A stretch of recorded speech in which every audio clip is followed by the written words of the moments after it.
Welcome to the Therapy Show. I'm Lisa Mustard, your host and guide on this journey of learning and professional growth. Here, we transform the way you earn continuing education contact hours. Whether you're on a walk, on a break in between sessions, commuting, or even preparing dinner, you can engage with cutting-edge insights from leading subject matter experts. Each episode features conversations with seasoned professionals who share effective techniques and tools tailored for busy therapists like you. Our goal is to enrich your practice and fit seamlessly into your active life, ensuring you stay informed and inspired without the hassle of traditional methods. You can say goodbye to sitting in front of a computer screen watching hours and hours of recorded trainings. Instead, we make continuing education as easy and accessible as your favorite podcast. So make sure to visit the website, lisamustard.com, to sign up for our continuing education membership. It's a fantastic way to earn your credits while enjoying the podcast. Join us on the Therapy Show, where your professional development continues wherever you are. Well, hey friends, welcome back to another episode of the Therapy Show. I'm your host, Lisa Mustard, and this week's guest is Dr. Jen Blanchette. Welcome to the show. It is so great to have you. It's great to be here. How are you? I'm doing good. It's a beautiful day here in South Carolina. Now, where are you again? I am in Maine, and it is rainy. Really rainy today. Yeah. Maine, I hear, is so beautiful. It is.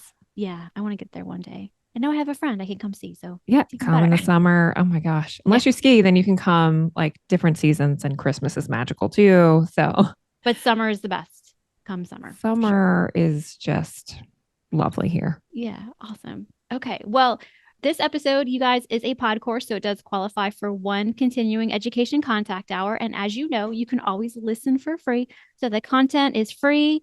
Take what you want, leave what you need, leave what you don't want.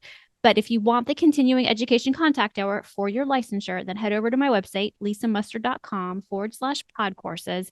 And you can purchase the pod course there. You can purchase it individually, or you can purchase the pod course bundle. You will see all your options over on the website. Okay, now that we got that housekeeping out of the way, Dr. Blanchette, will you share with our audience a little bit about who you are, how you help people, maybe a little bit about how you got into this work? I always find that fascinating. Yeah. So how far in the Wayback Machine do we want to go? As far as you want to go. Whatever's relevant for you. Yeah, whatever's relevant. So yeah, I've been working in psychology for over 20 years. And so I got my doctoral degree in clinical psych. And I trained in neurorehab and have kind of a meandering path, I think, in different things. So I started in neurorehab kind of in my training, and I love this collaborative approach that neurorehab had. And I feel like I've been trying to get my way back there the whole time. And so after that, I had a baby, right? And so it's hard to work full time when you're a mother, and my focus was on my son. And I think this is important because we're talking about terminations, right? Today. So my son had heart surgery when he was 5 days old, and that prompted me to start a private practice because the agency I was working for told me, nope, you can't come back less than 32 hours a week. And I just felt like I could not leave him. And that heart baby is fine. He's 11. He's thriving. He's doing very well now.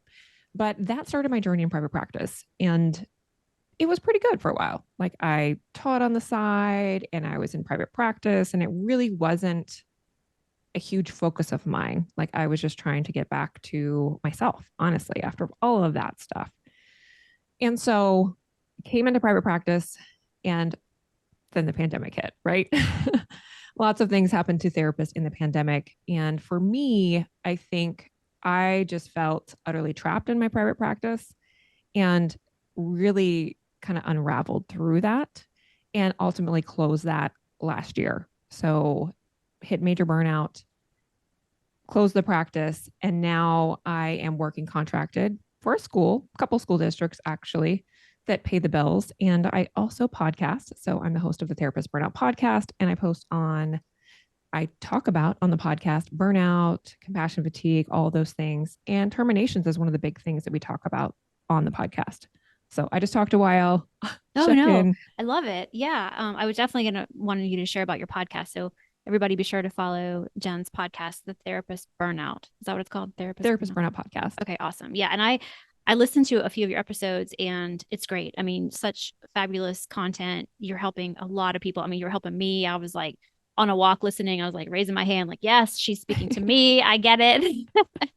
And I mean, if you're not, gosh, if you're a therapist, you're going to go through burnout on at some point on some level. It's going to hit you, whether you expect it or not. You know, I remember in the early days of doing this work, I was so excited to do the work, I couldn't get enough. I couldn't get Yeah. enough. Like I was so excited and I wanted to see all the clients and do all the things. And then I remember just coming home and not wanting to talk to my husband. This is before we had really, well, we had a baby at that point. But I remember just being like, why do I feel so tapped out? And I took that as a sign, like, I'm doing too much. Like, I don't have it. I don't have the energy for my family when I come home. That's not a good sign. So I did some supervision at that point and kind of, realized what I was doing and, all that stuff that was going on. But, and that's a whole other episode probably about, our own projection of things. But I digress. But today we're going to talk about termination. And I'm really looking forward to this topic. And I think it's a topic all therapists probably are, well, we all go through it at some point, but we don't maybe think too much about it when we're getting our new clients or we're getting our practice set up. We don't think too much about, well, when is this relationship going to end? And so, guys, I will put the learning objectives on the website. You can go and check them out along with all the other information, the references that Jen is gonna share from. So, where would you like to start when it comes to this topic of termination? I think I would start with, what we're taught in grad school. So I think when we are taught about termination, we really hear about the perfect terminations that happen. And granted, those are wonderful. I love those termination sessions. They're probably the best bits of therapy that we can really experience. So when a client meets their treatment goals and we are really combining all of the things they learned, all of the work for them, and we're kind of, I think of gathering like roses. We're going to put all those roses in a basket and like go forth and prosper, client. And that's Right. wonderful. Mm-hmm. And that's great. And I think I had some experiences that were that and are that. But a lot of times we don't get that closure as therapists. And so I think we have to think about where we're taught about unilateral termination and mutual termination. So mutual would be when both the client and the clinician are prepared for termination, and we can prepare the client to then leave therapy. That's the ultimate goal. And I think we're taught from the outset of therapy to have the end in mind, right? We're having that end in mind. We're talking about our treatment plan. Have we met goals? All of that stuff is happening. However, what I find is that when you've been a clinician for a while and you get to know people and their lives and their Aunt Sally and what she makes at Thanksgiving, it's different. We don't often revisit the clinical tools that we should have in our toolbox to do that, to have a 90-day review, to make sure that we know that they're meeting treatment goals. So I think sometimes we get lost in the therapy and we're not reevaluating things. And so I think when maybe differentiate between mutual and unilateral. So mutually, we're just saying we're going through a 12-week course of therapy, let's say. They met their treatment goals. We have a termination session. We've been preparing maybe the past 2 sessions ahead of that, and then we terminate with the client. Unilateral, I think, is one-sided, either from the clinician perspective or the client perspective. So, and typically we think of the client. The client ghosts us, right? They just drop out of therapy, which we don't really talk about in grad school. Right. What do we do when a client just leaves, doesn't call us back, doesn't communicate why? And I think we are left with what to do about that. What happens when a client doesn't pay? When there's non-payment or it's slow payment? How do we deal with that? Because it's business. And I think client death is also something we should consider, either death by suicide, which is a whole topic in and of itself, or when we lose a client, which is an experience I had in the pandemic. And also for lack of progress. So what about when the clinician needs to make a unilateral decision to end therapy because the client is no longer making progress in therapy? So I don't know where you want to go with all of that I just said. Yeah. So I want to throw another one out there just out of curiosity. But what happens when you are in therapy? Someone's in therapy with you, and you come to maybe the realization that what's really going on is not in your wheelhouse, and you have to refer out. That would be kind of like a referral termination to a degree. So that's not I think we could probably put that in there as well. I was just kind of thinking about that earlier today. So would that make sense to throw that in there Yeah, too? if Okay. it's not in your scope of practice, right? Okay. You're And right. so, I mean, I think going back to like, looking at my code of ethics is APA. Mhm. So in the APA ethical standard, which most of them are very similar, by the way. So if you're a different, licensure, it likely mirrors kind of closely to this. So we should terminate when it becomes reasonably clear the client and patient will no longer need the service, is not likely to benefit, or is being harmed by continued service, when you're being threatened by the client, essentially, and when third-party payers prior to termination provide predetermination counseling. And so that we suggest like an alternate service. And certainly if we feel like if it's out of our scope of practice, hopefully we do that in the intake process and not so much later on down the road, but it does happen. And I don't think we talk enough about that if we get into the meat of something with a client, because oftentimes they don't want to share everything that's going on with them initially in treatment. So sometimes it comes to a point in therapy where we're like, I don't have the skills to help you through this issue, whether it be I am an EMDR trained clinician, certified. Let's say I wasn't, and they needed that trauma modality. I would want to get them to an EMDR certified clinician or an EMDR trained clinician. Yeah. Or someone has a specialty. Let's say I never worked with folks with eating disorders. I need to get you to someone who has that specialty, or, OCD, whatever it is that I don't have. So certainly that would be appropriate. Yeah. Okay. Makes sense. Makes a lot of sense. Do you want to go through maybe each of those examples and talk about what do you do, or what's best practices, or, I guess that would be best practices for each one. Sure. So Okay. maybe we'll start with ghosting. Okay. Yeah. So there's a lot of situations where clients really, they just drop off and we are left with, did we do something wrong? Are they okay? What do I do next? Right. And so I think we can kind of go through the logistical things of, yes, we would reach out to the client. We would use whatever mode of communication that we utilized with them, whether that be a phone call. Usually we shy away from emails. Most nowadays in modern times, we have portals. So we can send like a portal message.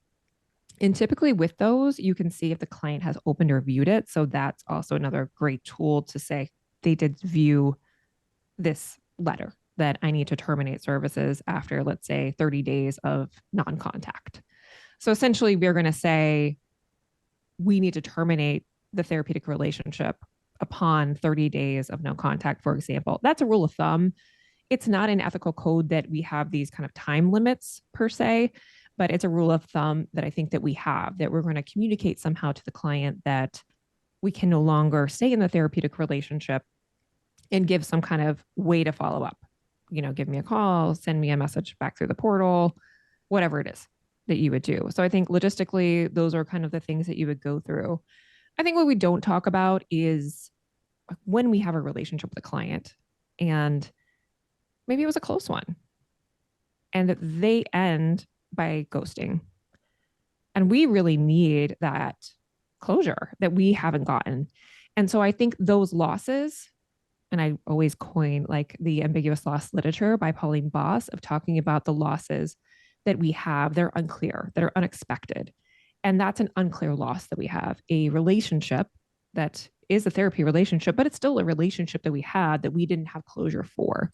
And so I think some of those might warrant getting consultation, doing your own therapy work about what that meant to you and how you can process the ending of that relationship. Yeah. And I don't know if you've had this experience, but I know when I've done that in the past and a client ghosts me, I don't think I used that word ghosted me until a few years ago. Like, just stop coming. Yeah. A sign of I our think times. it's become part Slang. of like Yeah. internet culture, right? Yeah. Yeah. Like the words that, my kids use when they're, like how they talk about being ghosted.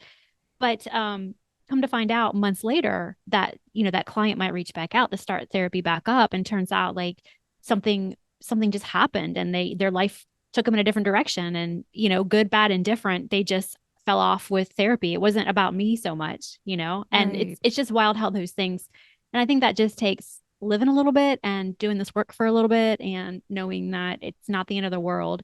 But you do have to go through that like developmental process or developmental stage of being a therapist. I think that just comes with doing this work for a while. So if you're a young therapist out there and you're going through this, like here's a little bit of we've been doing this for a while. Like it's okay. This happens and it's gonna happen. It happens to all of us. Yeah. And chances are you might find out down the road, like, hey, that client, something happened. Hope good, bad, and different. And they just, but you do have to go process that if it's a new experience. Are you tired of sitting in front of the computer to watch hours and hours and hours of recorded trainings so you can get your continuing education requirements fulfilled? Look, I was, and I decided to do something about it. I have created convenient on the go learning that's completely audio based. I call them pod courses. Well, what's a pod course? Think of it as a hybrid between a captivating podcast and a self-study course tailored for you, my perpetually busy counselor friend. In my pod courses, you can explore subjects like addiction issues, ethics and values in counseling, holistic approaches, and much more, all while you're on the move. Whether you're commuting, jogging, relaxing at home, whatever, pod courses blend your favorite podcasts with enriching self-study courses, perfect for those always on the go. How it works. So tune in anywhere, anytime. Enjoy the pod courses on any device wherever podcasts are available. Quiz yourself, solidify your understanding with a brief quiz after each pod course. Then, last but not least, certify your smarts. Achieve a score of at least 80% to receive a certificate of completion. If you're curious to learn more about my pod course offerings, head to the link lisamustard.com/pod courses or just click the link in the show notes. Pod courses are brought to you with pride by Mustard Consulting LLC, your trusted NBCC ACEP provider. And I think what therapists are often, that's great. I think what they're left with is that I did something wrong. Right. So they internalize this as this client dropped off of therapy. They ended therapy. I must have done something wrong. Right. And I think that's human. That's a human response. We're always going to wonder, was it the last session? Did I push too hard? Right. Did they not like me? Yeah. What was going on in the room? Yeah. And ultimately it could be the client's own stuff or their issues with ending. Maybe goodbyes were really difficult. And so it was easier to just not respond because they knew the relationship was ending and it was much more difficult then to come into session and to have that closure. Yeah. Yeah. It could be so many things. So many things. So many things. I think that's very wise what you just shared. Really, really wise. Okay. Awesome. Yeah. So that's one. Non-payment can be tricky, right? When a client is no longer able to pay us, or they'll say their insurance changes if you're an insurance-based therapist, or something changes in their life where they're just unable to pay. And you have to work with them to find potentially lower cost therapy or refer them out to another service, whatever, it may be. I think we get in a slippery slope if we decide to slide our scale after that point. Let's say their insurance no longer covers the service and we say, okay, well, I'll just take you for this fee. Because I think we need to have in our mind, this is my sliding scale and these are the circumstances in which I do this. And these are the circumstances in which I don't. And I think that becomes a boundary issue for therapists where we can have things all over the map because of course we care about the client, but we also have to think about the frame of therapy and how we're holding clients. And that has to be really strong, I think, in order to have them be successful and us as the therapist in the room. So I think logistically for non-payment, we work through that with the client. We make a plan, whether it be termination, referral, or whatever it may be to help them. If you make a decision to, let's say, you're going to take a reduced fee for 3 sessions in order to make that referral out because you want to help them continue their care, then that's great. But you make a plan that has a time limit, a time limit on it versus just saying like open-ended, okay, I'll just see you for $50 a week. That's going to work for me when maybe it doesn't work for you financially. Right. And then you're showing up into the session a different way, feeling resentment, feeling like they're getting by or over on me in some way because we haven't really considered what that means for us as a therapist. Mm-hmm. Yeah, I think that's wise. Is that something that you kind of, should you put that in your paperwork or have it as an SOP, or where do you think somebody should be thinking about that, in what area of their business?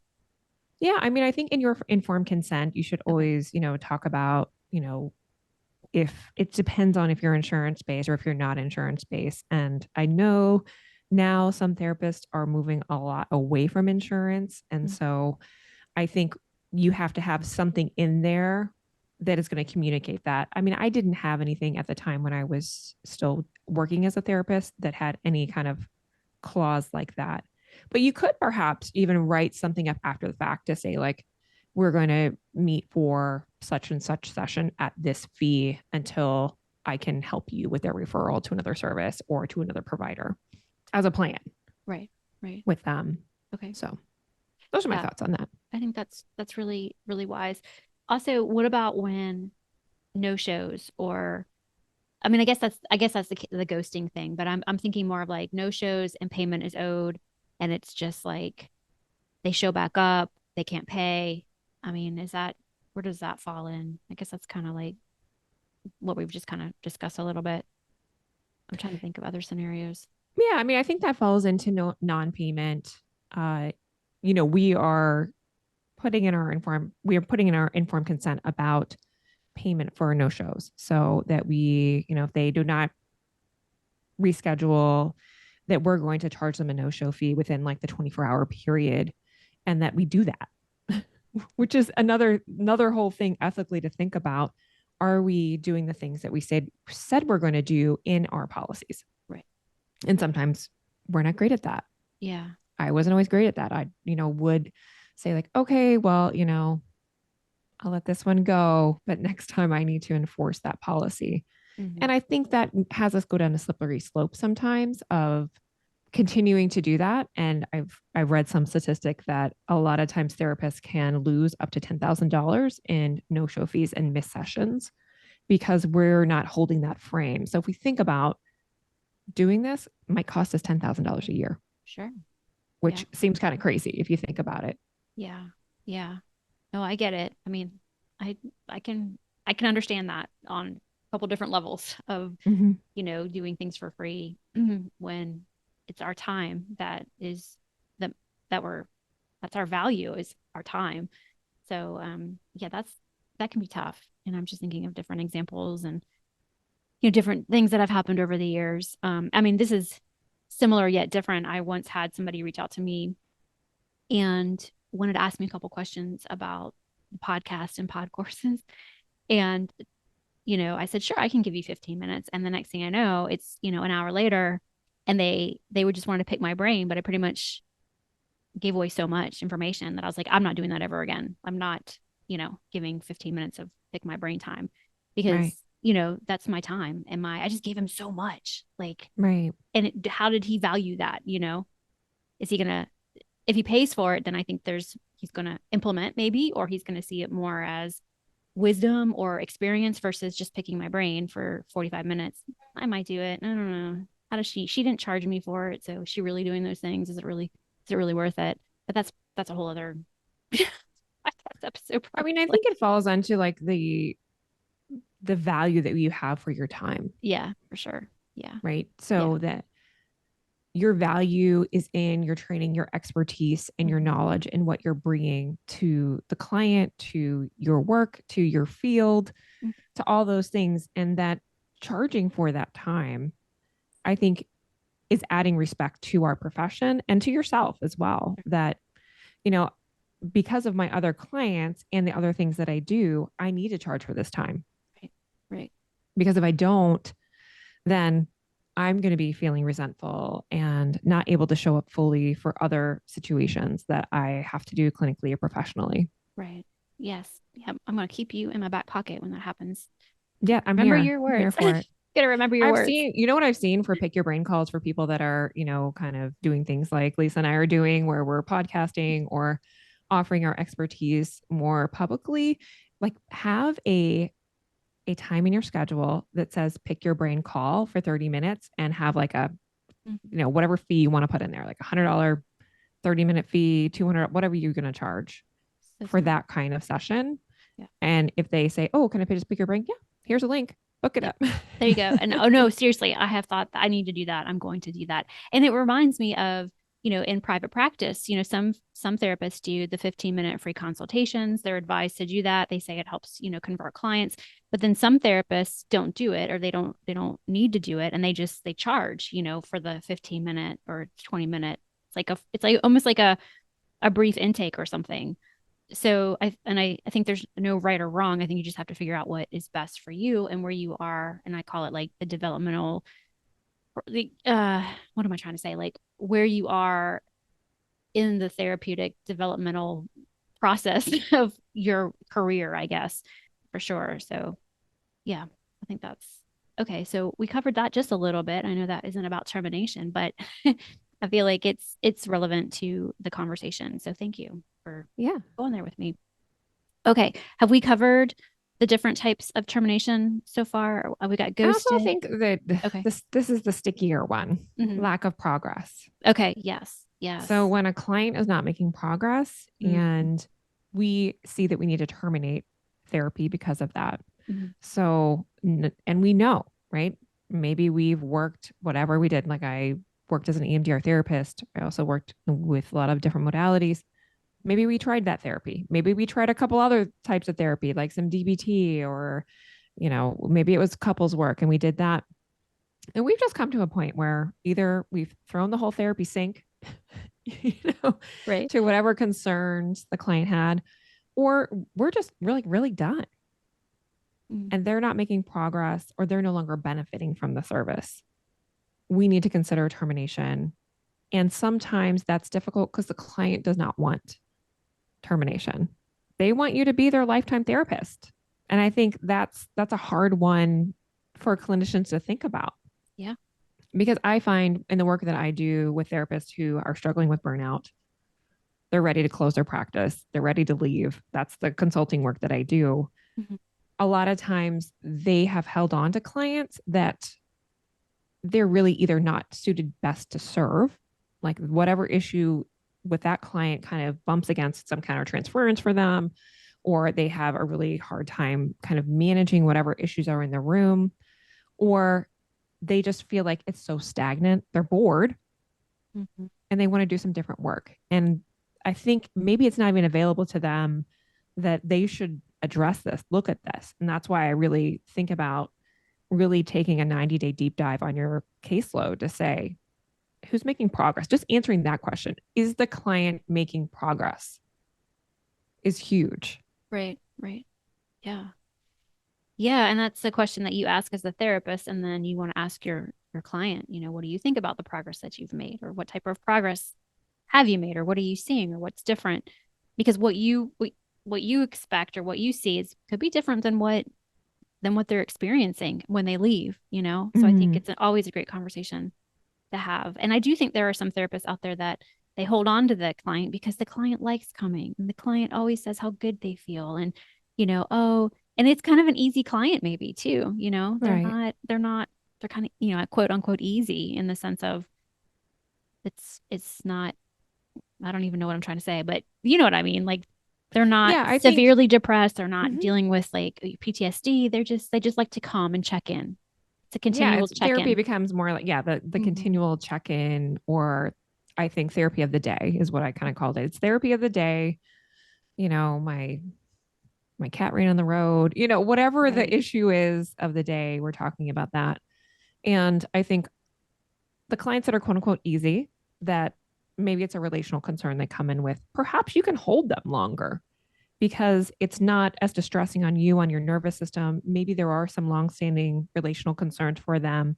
So I'm thinking back to my clinical work. I worked with a lot of women who struggled in relationship with their partners, and they needed support, whether it be their partner had an addiction or their partner had some kind of, other thing going on.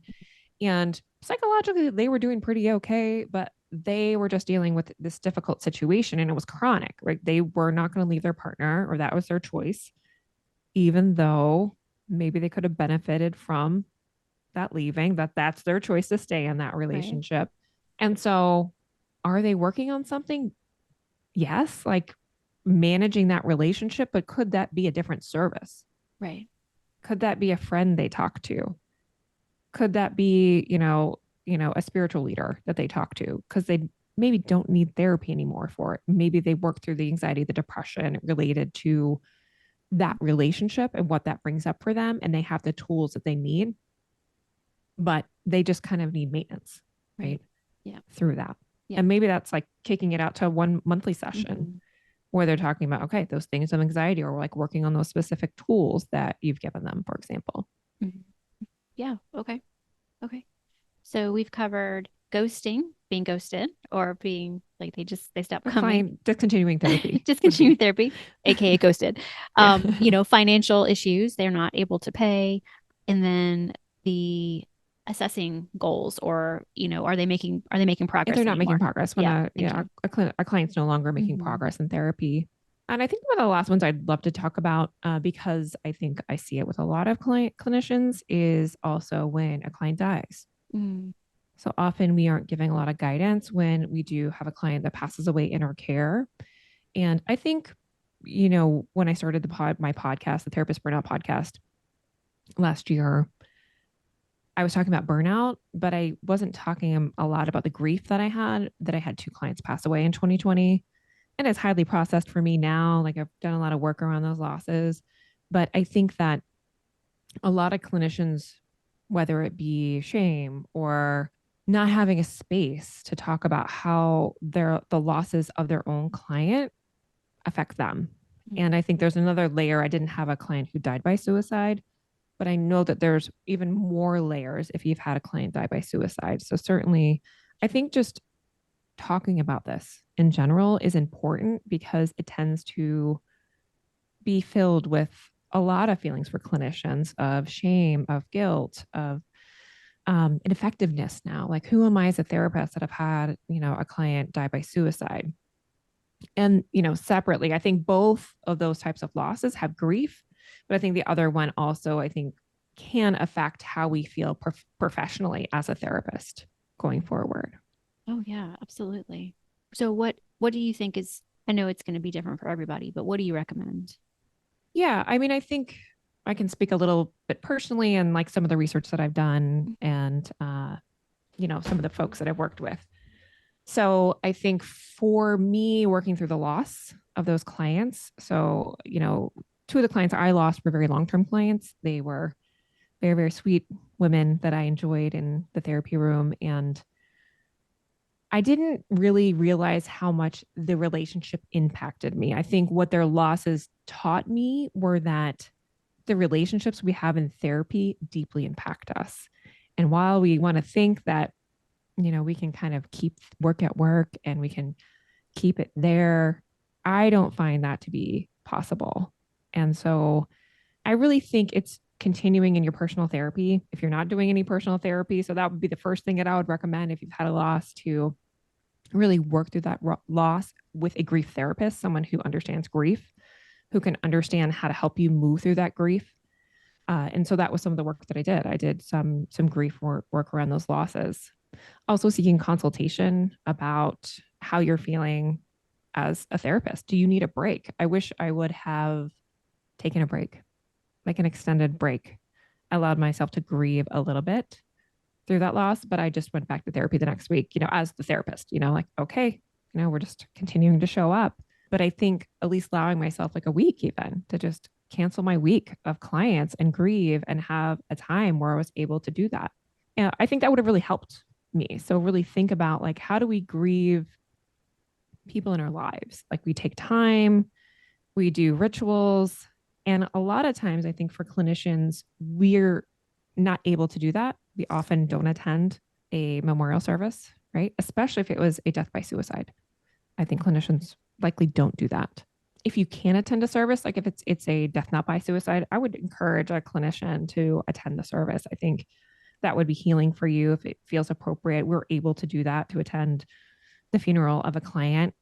I haven't done it before. I lost those clients in 2020. So one of them had a virtual service that I was able to find online, which I actually Googled them because I was worried about them and I weren't supposed to Google clients, but Right. Yeah. How did you even find they were out? in the hospital. So I knew they were Okay. having a surgery I and gotcha. I hadn't heard from them. And I, Okay. so I like just Googled like obituaries and I found it, Yeah. which was even like another layer. Like, oh my gosh, I'm finding out about this by Right. having to Google and I can't talk to anybody in their life, Yeah. Oh, which was wow. so tricky. hmm Yeah. I was about to ask you, were they sudden deaths they weren't expected? Because I think it would be different if you had a client that was terminally ill and kind of knew it was coming and had some time to prepare and, you know, versus you just don't know what happened. Yeah, I mean, I think one was somewhat expected. Like Mhm. there were it was chronic illness, not terminal. So like a risky surgery was coming, Sure. and they were just like, "Ooh, I'm really unsure." And I talked with touch base with them like one time after, and then Mm. they've been through many surgeries before, and so it was kind of our pattern. Like, okay, they're going to get through surgery, and I'll see them like in a few weeks, whatever. And that didn't happen. So that was that situation. The time before was like really at the start of the pandemic when we were just figuring out going on Zoom and like trying to do virtual sessions and all of that stuff. And it was a very quick death that was unanticipated and like in the midst of COVID and all of the things happening. So Yeah. I think, again, I didn't get to say goodbye to that client. Either one of the clients didn't get to have that goodbye and tell them how much they meant to me and all of that, which I wish I would have had. And so I think that's part of it a lot for clinicians that we're not able to express our own care for the client. We're not able to really have those rituals. Grief, I think grief work is really having someone witness your loss and witness your grief. Mhm. And for therapists, we often don't get that. And I think that's the harder part with this type of termination. Sure. Yeah. And so you said you did grief therapy when you went through all that, or Mm-hmm. so you did? Okay. Yeah. Yeah, I did grief therapy. I, did a lot of my own practices. I'm EMDR trained, so I used, some grief walks. So I with some bilateral stim. It was kind of a lovely process. Like this client often she shared a similar place locally where I live that I love and continue to go to. Like it's a park. And so whenever I'm there, I think of that client Yeah. and I'm able to kind of now hold that more with like tenderness and love versus like pain and Sure. longing with wanting to say goodbye. Yeah. Okay. Yeah, I mean, these are things that in my line of work, I work more with military population. So Mm, it's, different yet there's similarities. I'm just thinking about like the clients I have and what termination looks like, versus being in private practice. It can be very different, but yeah. it's similar. I mean, the themes are still there. It's still termination. It's still ghosting. It's still feeling like I'm effective or I don't know how to work with this topic sort of, all of the things. So yeah, this is really helpful for me as I think through what it is that I do. So if we think back to the things that we've covered so far, is there Mhm. anything that you want to go a little bit deeper into with one of the things I think would be good is to talk about, which is one of the learning objectives, is how therapists terminate therapy when it's clear they can no longer be impartial or effective. How do you know? How do you know? I've been thinking about this so much lately. Mhm. And I think what's coming up for me lately around this particular question is how we become desensitized. Mm, So I think we have a lack of awareness of when we need to change the relationship and when we can no longer serve that client because we've been desensitized to hearing the stories of clients, to trauma. And so I think it really takes frequent breaks and having someone that can help us clinically look at this impartially because I don't think we're able to do it on our own. And I know that in private practice, we're not required to have consultation. We're not required to have supervision anymore. So I think it really is on us to know that we need it. And so part of me speaking a lot of times is for clinicians to get that consultation and supervision. And so that's why I think part of being in a group practice or part of being in some kind of other, I don't know what it's like where you work, where you have people to talk to, or you have a supervisor who you're like, okay, how are cases going? Where you have a regular meeting. Do you have that where you are? have like peer consultation. Yeah. Yeah. Mm-hmm. So that's good. It's really helpful. And what type of cadence is that? Like monthly, Mm, weekly? I would say every like at least once a quarter, just because the nature of how we do our work and where we're located, it's hard for all of us to get together. But I will say, maybe it's because I've been doing this long enough. If I feel like I'm becoming desensitized or impartial, I will reach out pretty quick and say, "Hey, I want to talk about this case. This is what's going on, and Mm-hmm. this is how I'm feeling about it." And I feel like I don't know. I'm not sure if I can do this. And so then I have a conversation with my peer consultation. So that's what it's like for me. But I think I have to. Not everybody does that. You know, Right. just chalk it up to I'm burnout. I can't take another one like this. Who can I refer to? Mm-hmm. Yeah, I think in our training, I always think about all the supervision that I had. I mean, I had a site supervisor, I had a supervisor at the college I went to, I had group Oh, supervision. so much I think I supervision. had like 5 or 6 hours of supervision a week. I And so know. I remember that. And it was so much supervision. You're like, and you're talking about certain, like you have to bring the cases and you're reviewing them with all these different supervisors. You're right. tired of talking about it. So I get that.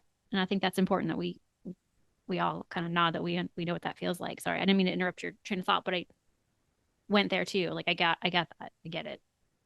Yeah. So I think we go from this place in our training to where we have so much supervision and we're constantly thinking about reviewing our cases, of thinking about them in this way. And we likely have a lot fewer of them, right? So we have a lot fewer cases. We're thinking about the therapy and what's happening so much more. And then we get to our careers where, what do we have? Like wherever you work, maybe you have 26 clients a week, maybe you have whatever it is, your caseload, right? And so I don't think we have this meta experience as much anymore about really addressing what's happening in the room anymore. We're just like, okay, I'm just trying to get through this day and Yeah. be the best therapist I can be today Yeah. and kind of hope for the best. Right. And I think that's how a lot of clinicians show up. Mm-hmm. And it's no fault of their own. I think our system, unfortunately, has set it up to be this way. And so I don't blame therapists at all. Yeah. So I think a lot of times we hear these ethical talks and we hear like, okay, we have to get the consultation and supervision if there's an issue and all this.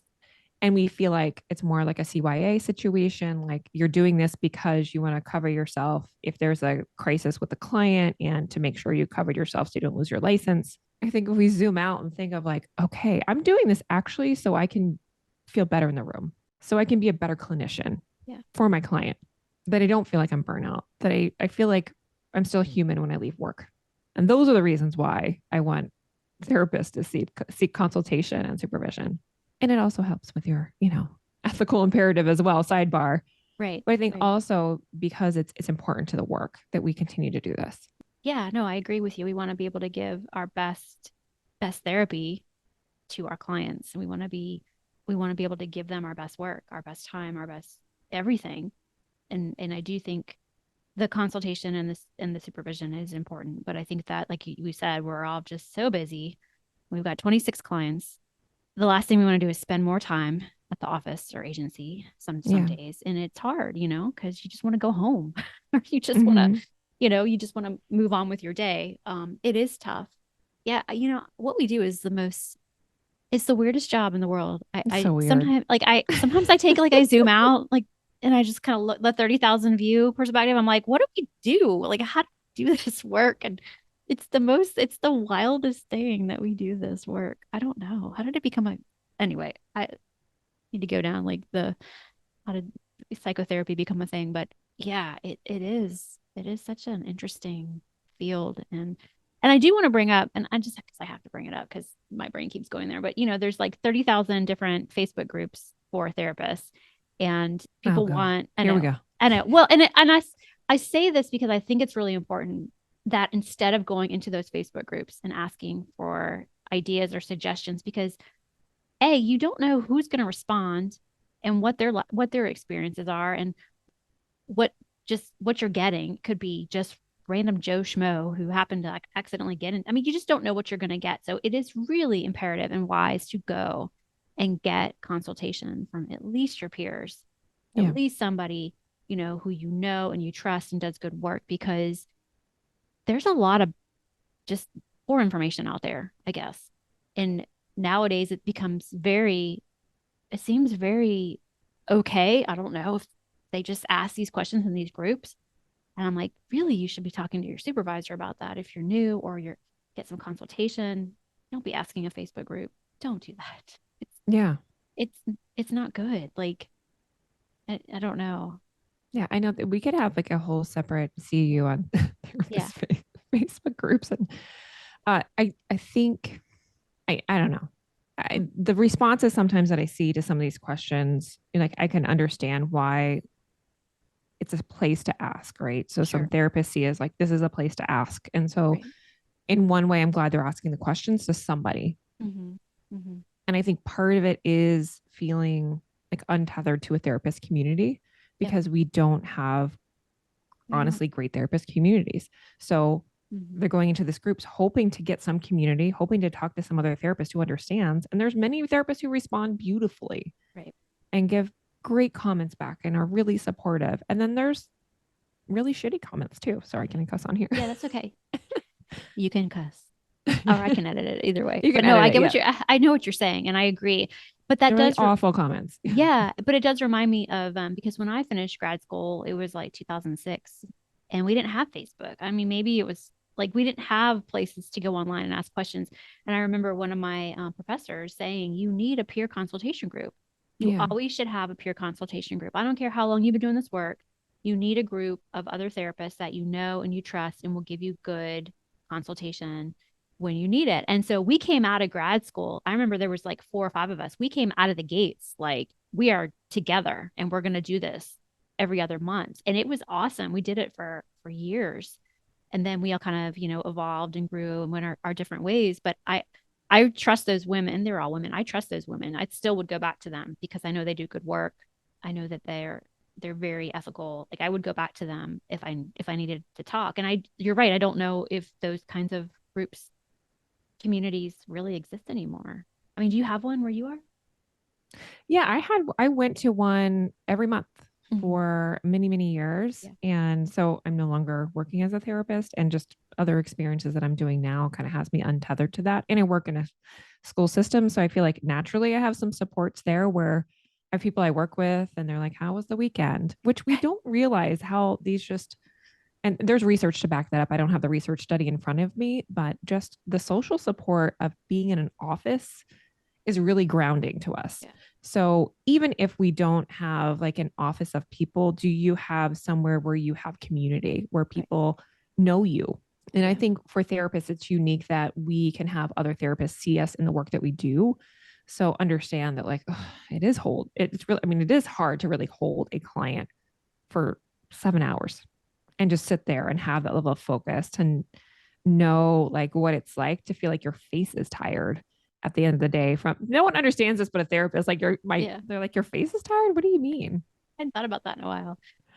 But I mean, I'd literally have to like kind of like massage my jaw just because I think I was kind of really focused and intent on listening, and how that listening is, I can even feel it in my face at the end of the day. Yeah. I hadn't thought about that in a while. It's a good point. Yeah, the listening takes a toll on your face. It does. Oh, it does, Because you like you're have right. concerned expressions and Yeah, yeah. And surprise and yeah. happy. Like you're going through all the emotions because they're real. I mean, they're not a show. It's real emotion that, you're there with your client and you're responding and mirroring some of what they're going through. Yeah, I I forgot tell about people that. like, think of the hardest conversation you've had this week and then multiply that by 20 times. That's what I Right. do every week. Yeah. That's a good way of putting it. Yeah, I like that. Okay, so let's see. What else do we want to talk about when it comes to termination? We covered most of what you wanted to go over, or what else? I think so. So, yeah, I mean, I think what I help therapists with is closing a practice, which we awful often don't talk about. Yeah. So there's a lot of things out there in therapy spaces about opening a practice and, building your ideal practice and all that stuff. We don't think about when we have to leave somewhere. And I guess this can come up in a lot of ways for therapists, right? So there's multiple times in our career when we'd have to leave a particular place. So I did that multiple times throughout my training. Like I had a training year, in school, and then a training year in my internship, and then postdoc. And agency in different places where I had to terminate at once all with my clients. And that felt, it was hard, to kind of have all those terminations come up all at once. But it was for a transition that was expected. Like if I was in my training, oh, yep, I'm going on to my postdoc, or I got my doctoral degree now, and this is where I'm going, or I'm having a baby. Mm-hmm. So I'm doing something else. And so it was like the socially acceptable transition for clients where they could kind of get a sense of like, all right, that makes sense. Like, good luck with your baby or your doctoral degree or whatever the thing was. I think where it becomes harder is that when we're leaving because we're burnt out or because we want to just leave and be done. Sure. And so a lot of what I help therapists with is helping them navigate all of the different terminations that they need to have and finding referrals and managing the situations for maybe clients they've held for years. And so maybe you're a therapist who is listening to this and you are closing your practice. Maybe you've had it for years and you're wanting to do something else, or you're leaving agency and you've been there for years. And so it's kind of navigating too, when we've held clients for a long time, how that termination looks differently than if we've only been working at the place we've been working for 6 months or a year. So I think I'm talking a little bit about when terminations seem to happen all at once, which is one thing. And then also when terminations are more difficult because the relationship is longer, because you are leaving like a practice you've had for years, like I did. Any thoughts on that? Yeah, I guess I'm just wondering, I mean, I'm sure it's going to depend on the client and the relationship, but like how much do you share with the client that this is your decision, Like what do you say? Yeah, I've thought about this with multiple people, for myself. I had to really seek a lot of consultation on my own therapy about what I tell clients. I did have a job that I was going into. So I did say, I'm going to go write evals and for a school district. And that was my next plan that I was going to do. So that was my simple answer. Sure. But for the clients that knew me more deeply, that I had worked with them for years, several years, I think they were more inquisitive. And so I kind of had to really process how I wanted to communicate that I needed to change. Because it would be inauthentic for me to kind of be like, yep, just going to a new job and, Sure. That makes sense. So I think it really depends on the client. Some, it was the simple answer. It was, this is what I'm doing. And it was like, and we're going to work together on what you need after working with me, whether that be a referral to another therapist or whatever modality they wanted to do after, like, hey, I know you've been wanting to do music therapy. This is a great time to do that. So sometimes it was really more focused just on them. And then for some clients, I knew that they needed a little bit more from me. And so I had to do some work about how I could show up and what I could be available for at that point where I was pretty burnout for a while. And so some of that was pretty tricky, but I continued in therapy the whole time and EMDR consultation as well. And so I think those two supports really helped me to kind of work through that. And I kind of fell off my peer supervision group, I think, during that time because I felt a little shame from other therapists or perceived shame, like you couldn't do this or this wasn't for you. And I think it was some of the information I would get from other therapists, like, really, you're closing?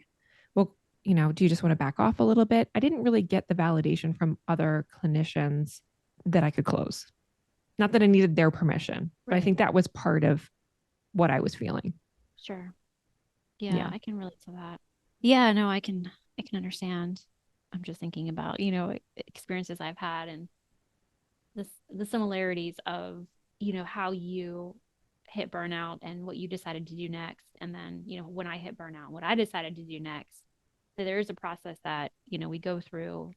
We go through all the feels. We feel embarrassed or ashamed or guilty or sad. I mean, there's so much. Like there's so anger, much. which we don't talk enough about.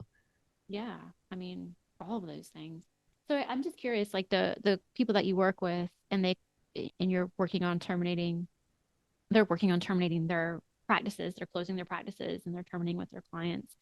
What do you feel has been like the most helpful for them? Yeah, I mean, I think honestly having the container, like having someone that, they can kind of bounce off like, oh, like am I doing the right thing? Like they've pretty much already made the decision. I'm not making them any kind of decision. They've decided I'm closing this thing down. Sure. And I think the overwhelming feeling they have is fear of letting clients down. Number one, that's probably first. I'm letting everyone down. Everyone is going to be mad at me. So they're kind of scared of the disappointment their clients will feel and some of the anger that they feel like some clients will have. So really help them manage those emotions and really tell them like this is going to be a little bit of a marathon, honestly. Like it will be emotionally really, really tricky.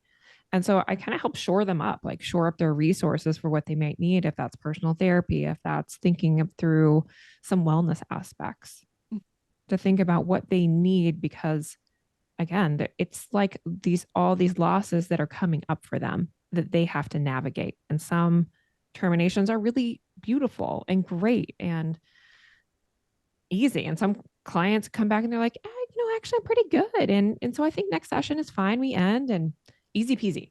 And they're surprised. They're like, oh, well, some clients really take it really well. And I'm like, some will. And I tell them that.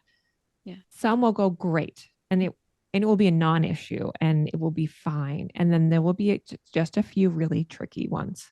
And so I kind of give them that preview, I think, what I've experienced from myself and from the other therapists that I've worked through this process of helping them know that likely what you're thinking about in your mind is more than it will be.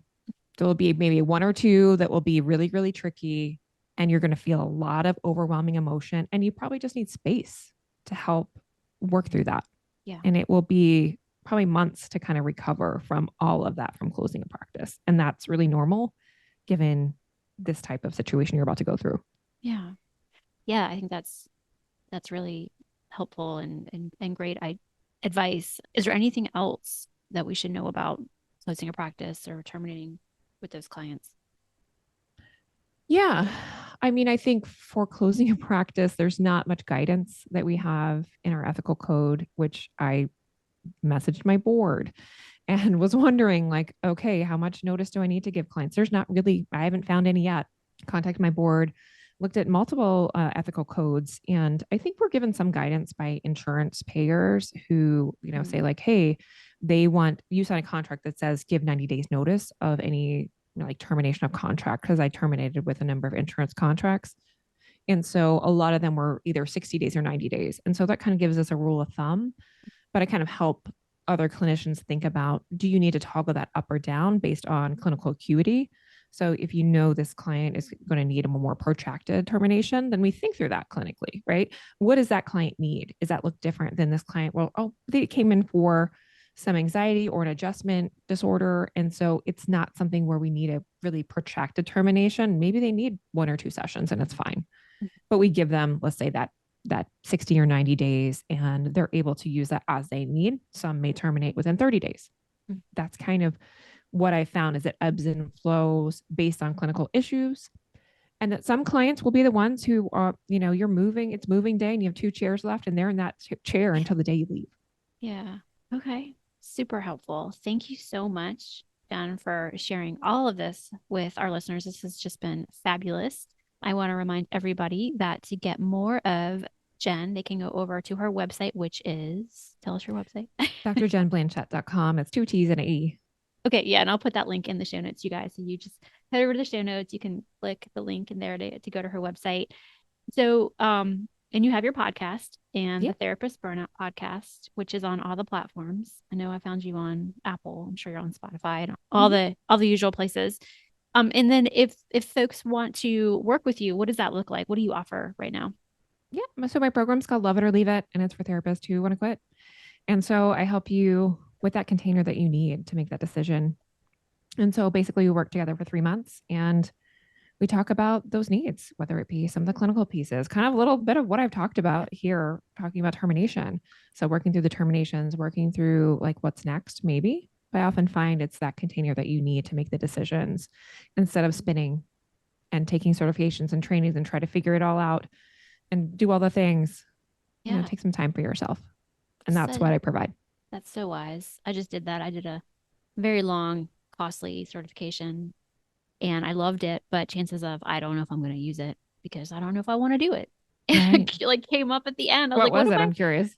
Oh, I don't want to say it was a Okay, that's fine. program. I'll tell you off the show, off the recording. And I would recommend it. I'm not saying I wouldn't recommend it. It's just, it came down to me. Like, I don't think I really want to do this. And I mean, I'll, I can see the usefulness of it in my job. So I will, if it comes up and it's necessary, or needed, or, something that I think could help.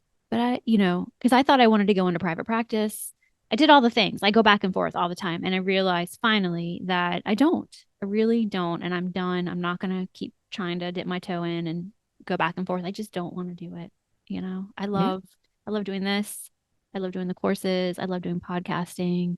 Yeah. And, I thought about the private practice to bring in more income, but if I can bring in the income with the podcast, why do I need to why do I need to do the private practice? It was more like I should do it because I can, because I'm a therapist, versus I don't really want to do it.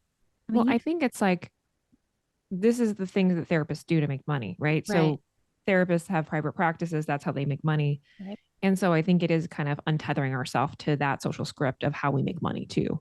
Sure. So wise. I knew I liked you from the get-go. I knew it. And I'm so glad that you came onto the show and did this pod course. And I'm excited for people to find your show and listen to it. So thank you so much for being here. This has just been awesome. It's my pleasure. It was awesome.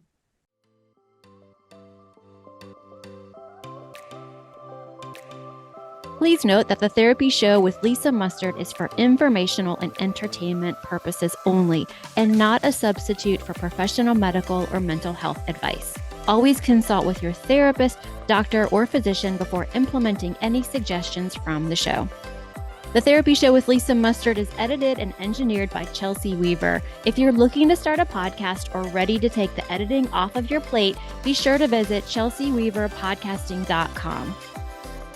Well, that wraps up another episode of the Therapy Show with Lisa Mustard. I know there are hundreds of thousands of podcasts out there, and I'm thankful you've chosen to listen to mine. Be sure to visit lisamustard.com to access the show notes and discover all the pod courses and other continuing education offerings. And I'd be grateful if you subscribe to the show. Thank you.